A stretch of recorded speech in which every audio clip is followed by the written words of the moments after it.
The movie begins with a white truck arriving at a lab facility called Silogen Research Center, located 15 miles outside Prairie, Idaho. Inside the laboratory, there's a dome where an insect population thrives around the cornfield. The purpose of the dome and insects is to run a test on a genetically modified strain of locusts developed by two researchers, Gary Wolf and Russ Snow. These locusts have been designed to eat the crop-damaging insects without harming the plant. They plan to sell these modified locusts to the farmers. Once their experiment succeeds, in the next scene, the locusts are set loose in a dome for a minute before luring them back to their holding pad using a strong pheromone and getting those locusts focused on their thirst. Following this, the researchers scan the cornfield and find out that all the pests have been destroyed while no damage is done to the plants. The results make the team overjoyed and they celebrate, believing that their experiment has finally become successful. However, their happiness is short-lived when they notice that the holding pen is empty. Upon inspection, they realize that one of the vents has been jammed midway through the closing process and that it needs to be closed manually. Seeing this, Gary immediately sends one of the Silogen workers into the tunnel system in order to close it before the locusts escape. As the worker gets there, he finds that the vent is stuck in an open position. Before he can communicate the problem to the team, a swarm of locusts flies towards him and pierces through his body, killing him on the spot. They then escape from the Silogen research facility through the open vent. The scene then cuts to a cornfield near Prairie, owned by a farmer named Hank Odom and his wife Agatha. Hank orders his son Mike to go get some corn from field number 7, and the latter rides off on his dirt bike. Just then,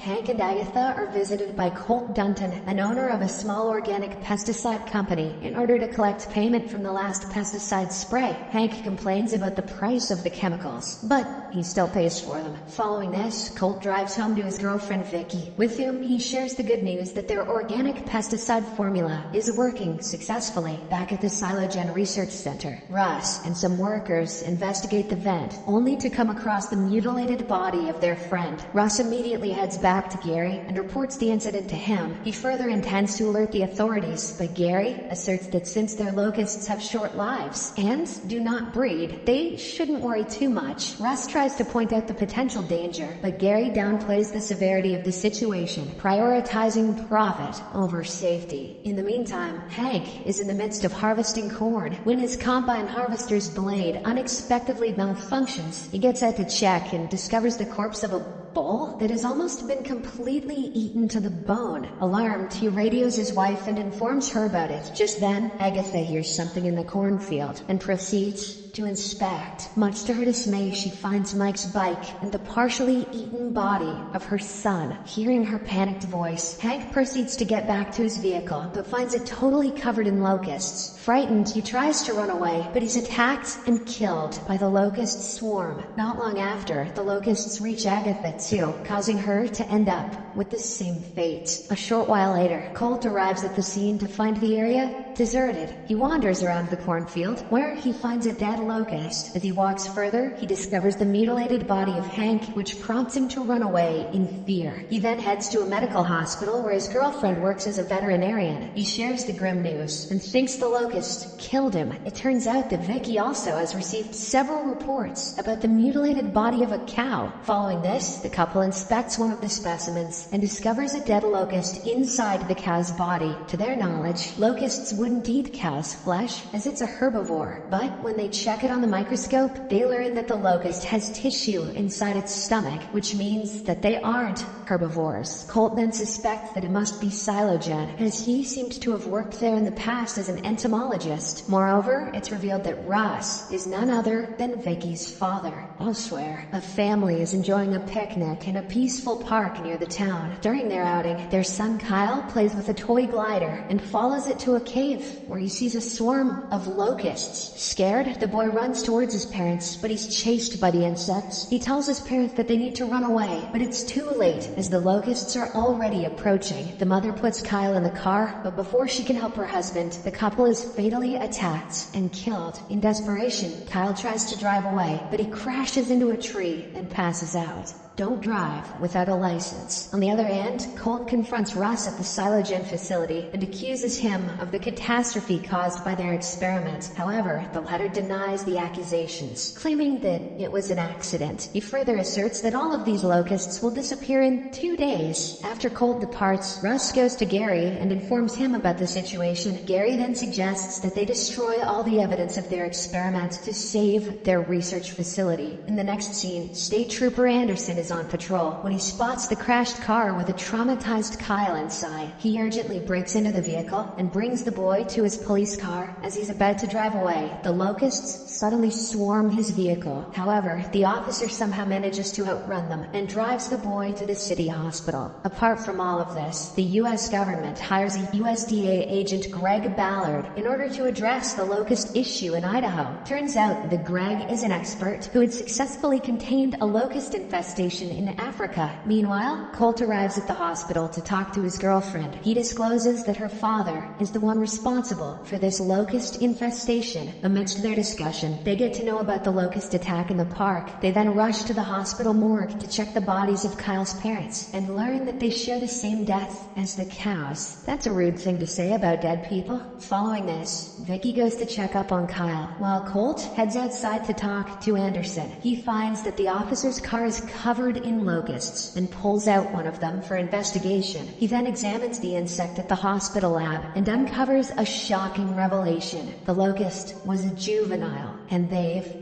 been breeding. He quickly relays this information to Vicky, saying that it contradicts what her father told him earlier. Later that day, Greg arrives in Idaho, where he's received by Colt and Vicky. As they drive to their hospital lab, Colt suggests that they need to find the locust breeding grounds to stop them from reproducing. Everyone agrees, and they start mapping out the possible locations of the locust's nest. After a while of research, they speculate that the nest is located in the cave near the place where Kyle had been attacked. Armed with this information, Colt, Vicky, Greg, and a group of exterminators set off to the cave. Once there, they find a swarm of locusts as well as the sticky larvae. Colt grabs some samples before allowing the group to spray the entire nest with pesticide. However, it seems that the locusts are completely immune to it. Greg then orders the team to burn it with a flamethrower, but this turns out to be a bad decision. The swarm gets agitated and launches their attack on the humans in a desperate bid to save themselves. The team runs out of the cave, but the locusts follow them. They try to neutralize the threat with flamethrowers, but the swarm takes them down,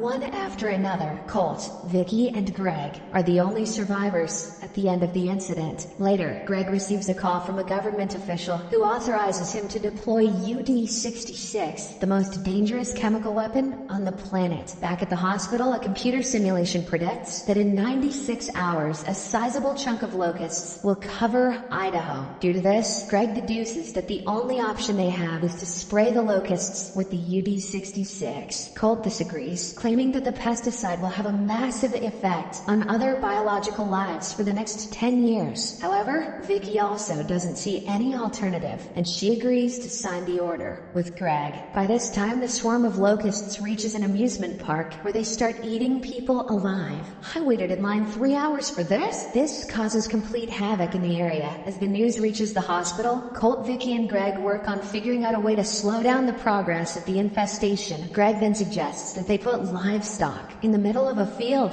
to lure them in and use UD-66. However, Colt keeps on warning them about the irreversible consequence of spraying the pesticide, forcing Greg to decide on using a lower dose of the military pesticide called UD-45. Afterwards, Greg, Vicky, and the military force prepare for their operation, while Colt continues to examine the previously taken sample of larvae in order to figure out why the locusts didn't attack him and Vicky during the earlier confrontation. Not long after, he learns that the pesticides are not only ineffective on the locusts, but it also attracts them, making them even stronger. Realizing that his girlfriend and his team are in danger, Colt rushes towards the field where the military helicopter is about to release UD-45 on the locusts. Along the way, he calls his girlfriend and alerts her about the discovery. Vicky then immediately relays this information to Greg, but it's too late, as the helicopter has already released the chemical. As a consequence, the locusts attack the helicopter and pierce through the bodies of the pilots, ultimately causing it to crash and and explode. After this incident, the President of the United States dispatches the National Military Guards to Idaho. The residents are also evacuated to other states for safety. Amidst this, the locust swarm shows up, so the military launches an attack on them with deadly weapons. Moreover, the insects prove to be much more powerful, and they overpower the armed force in just minutes. Greg then decides to use UD-66 as their final approach, but Colt interjects with a crucial insight. The locusts refrain from attacking him and Vicky earlier because they both consume only organic food. He also believes that the locusts have an aversion to organic substances and a preference for chemical-laden ones. He asks Greg to trust him, assuring that he knows what to do. Seemingly convinced, Greg says he'll hold off the helicopters till he hears back from him. Following this, Colt heads to an airfield where he loads his organic pesticide in a dust cooper. Once done, he flies the plane and sprays the pesticide across the town, instantly killing the locusts. Believing that the threat is completely neutralized, Colt screams in joy,